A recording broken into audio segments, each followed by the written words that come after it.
বিষয় হচ্ছে যখন কনসার্টটা হয়তো পোস্টপোন হবে নিউজটা পেয়েছি তখন আমি ছিলাম চিটাগং এয়ারপোর্টে মানে about to fly to Dhaka.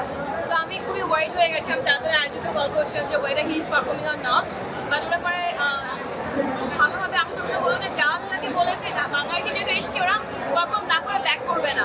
তো এই জিনিসটা আমার খুবই ভালো লেগেছে। থ্যাংকস টু অর্গানাইজার্স যে ভেন্যু চেঞ্জ হলো, যে প্রোগ্রামটা পোস্টপোন হয়নি। সো আমরা যারা অনেক ওয়েট করছি আমাদের পারফরমেন্স দেখার জন্য, সো উই আর হ্যাপি।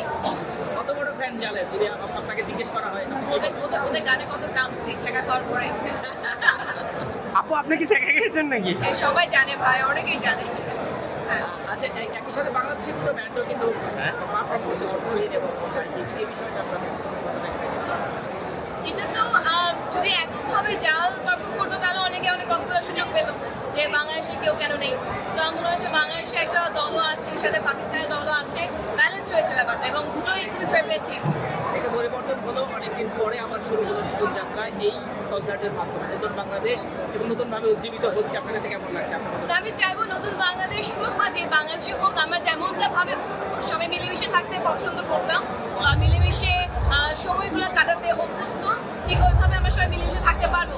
এই ধরনের কনসার্টগুলো আমরা পাবো ইনশাআল্লাহ, এটা এক্সপেক্ট করি। আচ্ছা আপু, জাল ব্যান্ডের কোন গানটা ভালো লাগে? আদাত আদাত। ওকে, অর্থহীনকে কেমন, অর্থহীনের কোন গানটা ভালো লাগে? আচ্ছা, তো আপনাকে অন্যভাবে সবাই সবসময় দেখে থাকে, আজকে কোনভাবে দেখে? আজকে যদি একটা দুটো লাইন যদি শোনাতেন, বিশেষ করে যদি গান এবার আপু একটা লাইন বলেন প্লিজ। একটা দুটো লাইন যদি এটা এই জিনিস হবে না, হবে আপনার না। ফ্যানরা তো অন্তত ফলোয়াররা তো গান অন্তত ছাড়া নতুন অন্য কিছু কিছু পেলো। গান ছাড়া অন্য নতুন কিছু কিছু আমি গান গাইতে পারলে আমি স্টেজে থাকতাম, গান শুনতে আসতাম না। আচ্ছা আচ্ছা, আশাবাদী কতটুকু ভালো কিছু হবে নিশ্চয়ই। ইনশাআল্লাহ ইনশাআল্লাহ we are waiting for it.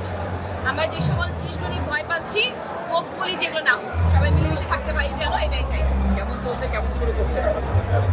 আমার মনে হচ্ছে একটা অনেক লম্বা ব্রেক গেছে আমাদের সকলের জন্য, এবার সবাই আবার একটু খরচ থেকে বেরিয়ে আসছি, আবার একটু কাজকর্ম শুরু করছি। এই তো ইনশাআল্লাহ সব কিছু স্মুথলি হবে।